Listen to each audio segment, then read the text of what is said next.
بسم اللہ الرحمن الرحیم۔ السلام علیکم، میں شجیع اللہ فراست۔ آپ دیکھ رہے ہیں نیشنل اور انٹرنیشنل نیوز پر مشتمل 4 ٹی وی کا خصوصی خبرنامہ دنیا بھر سے، یعنی خبریں آپ کی نظر سے۔ سب سے پہلے ہیڈ لائن۔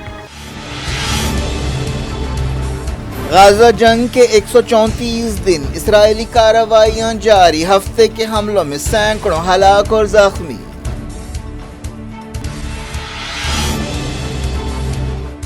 مکمل جنگ بندی کے سوا کوئی بات قبول نہیں، اسماعیل ہانیہ کا بیان، کہا تمام فلسطینی قیدیوں کو رہا کیا جائے۔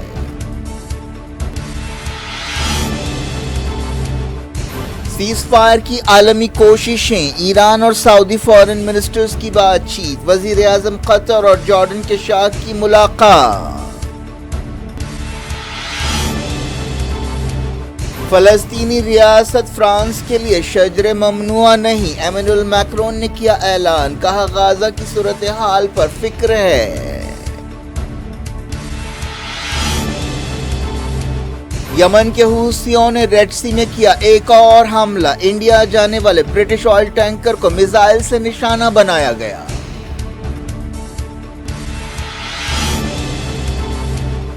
راولپنڈی کمشنر نے الیکشن میں دھاندلیوں کا کیا اقرار، عہدے سے استعفیٰ دے دیا، پاکستان بھر میں پی ٹی آئی کا احتجاج۔ یوکرین کی فوج اہم شہر سے پیچھے ہٹ گئی، ادیکا پر رشیا کا کنٹرول، نوالنی کی موت کے خلاف کئی شہروں میں احتجاج۔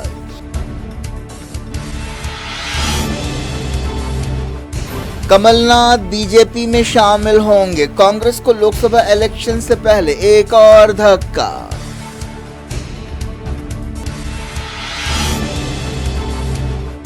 راجکوٹ ٹیسٹ میں انڈیا کی پوزیشن مضبوط، انگلینڈ 319 پر آؤٹ، سراج کو 4 وکٹ۔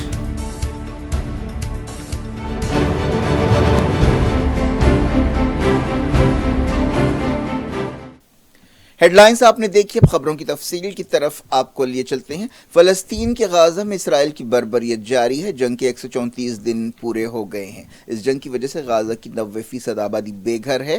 ہفتے کو اسرائیلی فوج نے توپ خانے اور جنگی ہوائی جہازوں سے بمباری کی، جس سے سینکڑوں فلسطینی جاں بحق اور زخمی ہوئے۔ خان یونس میں کئی خاندانوں کو نشانہ بنایا گیا۔ ساؤتھ غزہ کے النصر ہاسپٹل میں اسرائیل کی کارروائیاں جاری ہیں۔ غزہ کی وزارت صحت نے بتایا کہ اسرائیلی فوج یونائیٹڈ نیشنز کے امدادی قافلے کو نصر ہاسپٹل پہنچنے سے روک رہی ہے۔ اسرائیلی فوج نے یہ الزام لگاتے ہوئے نصر ہاسپٹل میں ہلہ بول دیا کہ وہاں پر اسرائیلی ہوسٹیجز کو رکھا گیا ہے اور حماس کے فائٹرز وہاں سے کام کر رہے ہیں۔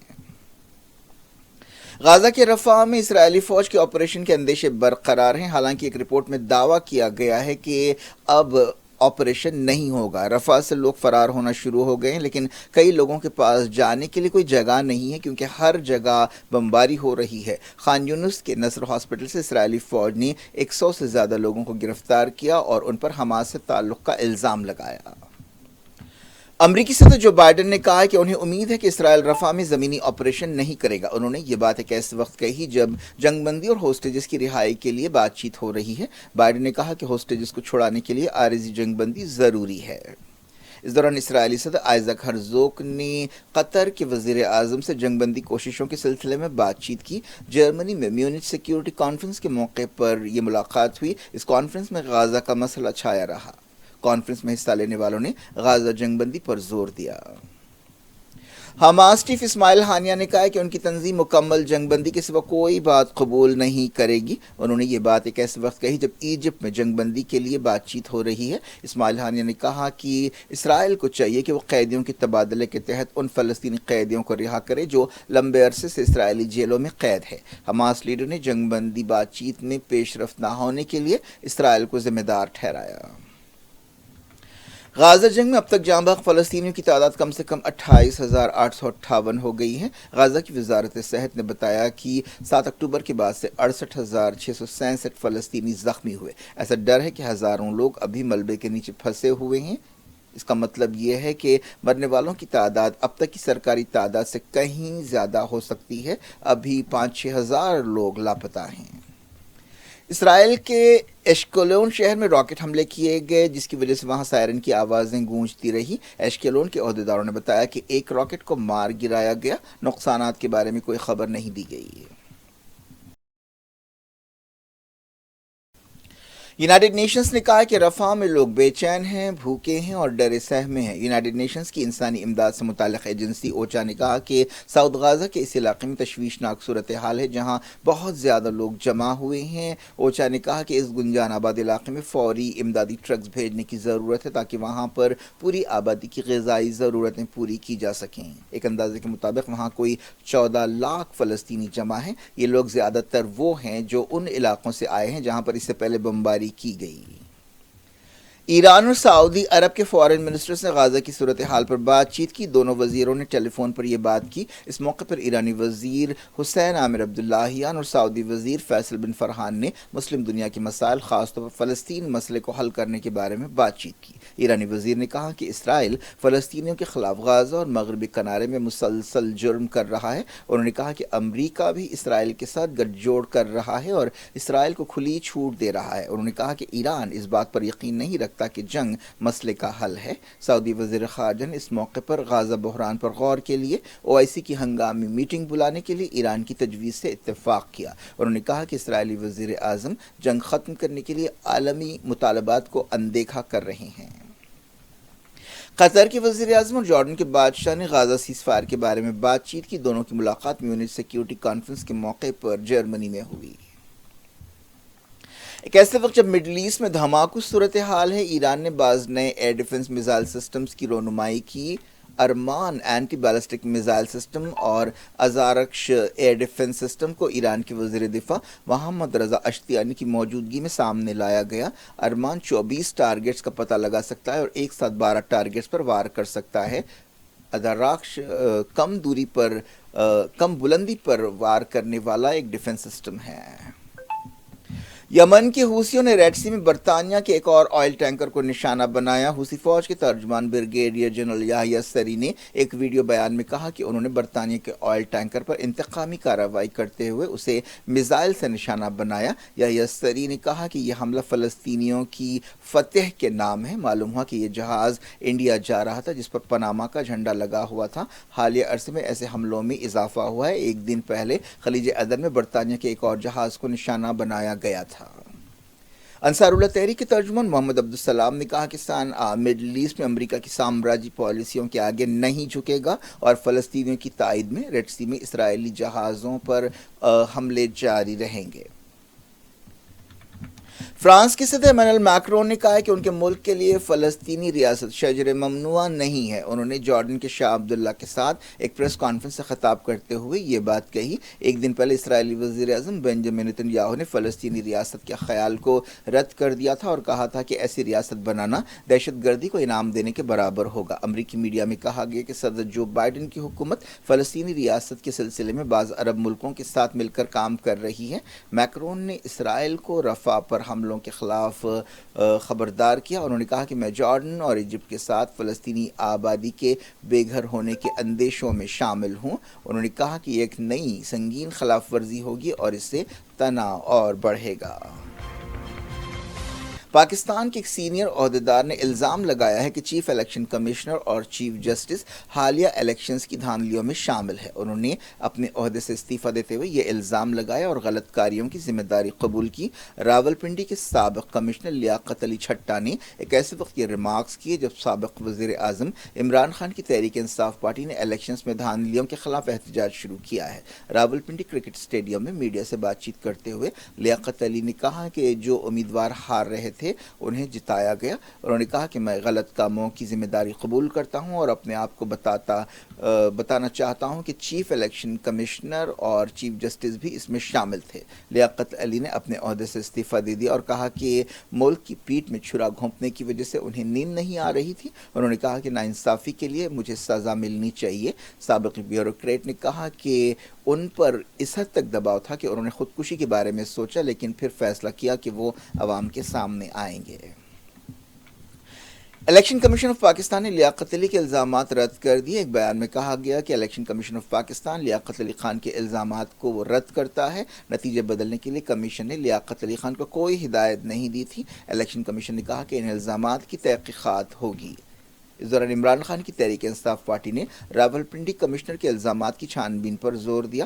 اس دوران الیکشنز میں دھاندلیوں کے الزام میں پورے پاکستان میں پی ٹی آئی کارکنوں نے احتجاج کیا۔ احتجاج کے سلسلے میں بعض لیڈرز اور کارکنوں کو گرفتار کیا گیا۔ یوکرین کی فوج نے ایک اہم شہر ادیکا سے اپنی فوجوں کو واپس بلانے کا اعلان کیا۔ اس شہر پر کنٹرول کے لیے کئی مہینوں سے لڑائی ہو رہی تھی۔ ایک دن پہلے امریکہ نے کہا تھا کہ یہ شہر رشیا کے ہاتھ لگ سکتا ہے۔ رشیا کی فوج اس شہر پر مسلسل حملے کر رہی تھی۔ یوکرین کے صدر وولڈیمیر زیلنسکی نے میونخ سیکیورٹی کانفرنس سے خطاب کرتے ہوئے کہا کہ ہمارے سپاہیوں کی زندگیاں بچانے کے لیے ادیکا سے باہر نکلنے کا فیصلہ کیا گیا ہے۔ رشیا کی فوج نے 24 گھنٹوں کے دوران اس علاقے میں 20 سے زیادہ ہوائی حملے کیے اور توپ خانے سے 150 سے زیادہ حملے کیے۔ اب اس شہر پر رشیا کا کنٹرول ہے۔ رشیا کے اپوزیشن لیڈر الیکسی نوالنی کی موت کو کنفرم کر دیا گیا ہے۔ ان کے گھر والوں نے میت واپس کرنے کا مطالبہ کیا ہے۔ نوالنی کو جیل کی سزا دی گئی تھی۔ اس دوران کئی ملکوں میں رشیا کے سفارت خانوں کے قریب احتجاج کیا گیا اور جلوس نکالے گئے۔ نوالنی صدر ولادیمیر پوٹین کے کٹر مخالف تھے۔ رشیا کے کئی شہروں میں احتجاج کیا گیا۔ برطانیہ کے وزیر خارجہ ڈیوڈ کیمرون نے کہا ہے کہ برطانیہ اس سلسلے میں کارروائی کر رہا ہے۔ نوالنی 2021 سے رشیا کی جیل میں تھے۔ ان کے خلاف الزامات کو سیاسی بتایا جاتا ہے۔ امریکی صدر جو بائیڈن نے کہا کہ صدر ولادیمیر پوٹین نوالنی کی موت کے ذمہ دار ہیں۔ لوٹتے ہیں انڈیا۔ کانگریس کے سینئر لیڈر کمل ناتھ اگلے 48 گھنٹوں میں بی جے پی میں شامل ہو سکتے ہیں۔ ان کے قریبی لوگوں نے یہ بات بتائی۔ بی جے پی سورسز نے بھی ایسا ہی بیان دیا۔ کمل ناتھ مدھیہ پردیش کانگریس کے ایک سینئر لیڈر ہیں جو کئی دہوں سے پارٹی سے جڑے رہے اور ریاست کے چیف منسٹر بھی رہے۔ اگر یہ خبر صحیح ہے تو کانگریس کے لیے ایک اور دھکا ہے۔ حالیہ عرصے میں کانگریس کے کئی لیڈرز بی جے پی میں شامل ہوئے ہیں، جن میں مہاراشٹر کے سابق چیف منسٹر اشوک چوہان بھی شامل ہے۔ کمل ناتھ بھوپال سے دہلی پہنچے، جس کے بعد ان کے بی جے پی میں شامل ہونے کے اندازے تیز ہو گئے ہیں۔ معلوم ہوا کہ وہ دہلی میں senior B J P leader سے ملاقاتیں کر رہے ہیں۔ ایسی قیاس آرائیاں ہیں کہ کمل ناتھ کے ساتھ ان کے بیٹے مکل ناتھ بھی کانگریس چھوڑ دیں گے اور بی جے پی میں شامل ہوں گے۔ مکل ناتھ مدھیہ پردیش سے کانگریس کے اکیلے رکن پارلیمنٹ ہیں۔ اس دوران ان خبروں کو اس وقت مضبوطی حاصل ہوئی جب مکل ناتھ نے اپنے سوشل میڈیا سے کانگریس پارٹی کا نام ہٹا دیا۔ یہ حالات کیسے وقت پیدا ہو رہے ہیں جب لوک سبھا الیکشنز قریب ہیں؟ اس بارے میں پوچھے جانے پر کمل ناتھ نے کچھ بھی کہنے سے انکار کر دیا۔ کرکٹ راجکوٹ ٹیسٹ میں انڈیا کی پوزیشن کافی مضبوط ہو گئی ہے۔ انگلینڈ کو پہلی اننگز میں 319 رنز پر آؤٹ کرنے کے بعد انڈیا نے تیسرے دن کھیل ختم ہونے تک 2 وکٹ پر 196 رنز بنا لیے۔ اس طرح انڈیا کو جملہ 322 رنز کی لیڈ حاصل ہے۔ سیریز فی الحال 1-1 سے برابر ہے۔ یہ 5 میچوں کی سیریز ہے۔ شبھمن گل ہاف سینچری بنا کر ناٹ آؤٹ ہیں۔ جیسوال اور گل نے دوسرے وکٹ کے لیے 155 رن کی پارٹنرشپ کی۔ اس سے پہلے کیپٹن روہت شرما جلد آؤٹ ہو گئے۔ انگلینڈ کی پہلی اننگز کے دوران محمد سراج نے 4 وکٹ لیے۔ گل 85 پر ناٹ آؤٹ ہیں۔ ان کے ساتھ کلدیپ یادو بیٹنگ کر رہے ہیں۔ یشسوی جیسوال ریٹائرڈ ہرٹ ہوئے۔ کیا کچھ ہو رہا ہے آپ کی دنیا میں؟ آخر میں ہیڈ لائنز دنیا بھر سے ایک بار پھر۔ غزہ جنگ کے 134 دن، اسرائیلی کارروائیاں جاری، ہفتے کے حملوں میں سینکڑوں ہلاک اور زخمی۔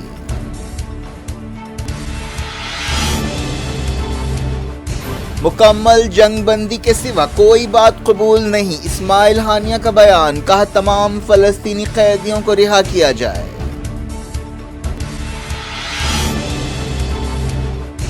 سیز فائر کی عالمی کوششیں، ایران اور سعودی فارن منسٹرز کی بات چیت، وزیر اعظم قطر اور جارڈن کے شاہ کی ملاقات۔ فلسطینی ریاست فرانس کے لیے شجر ممنوع نہیں، ایمانوئل میکرون نے کیا اعلان، کہا غزہ کی صورتحال پر فکر ہے۔ یمن کے حوثیوں نے ریڈ سی میں کیا ایک اور حملہ، انڈیا جانے والے برٹش آئل ٹینکر کو میزائل سے نشانہ بنایا گیا۔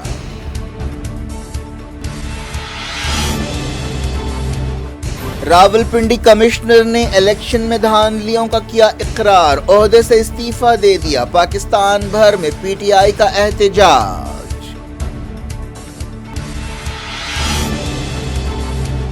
یوکرین کی فوج اہم شہر سے پیچھے ہٹ گئی، ادیکا پر رشیا کا کنٹرول، نوالنی کی موت کے خلاف کئی شہروں میں احتجاج۔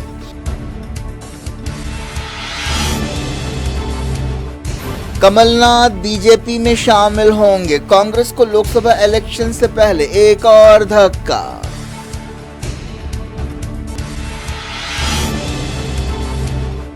راجکوٹ ٹیسٹ میں انڈیا کی پوزیشن مضبوط، انگلینڈ 319 پر آؤٹ، سراج کو 4 وکٹ۔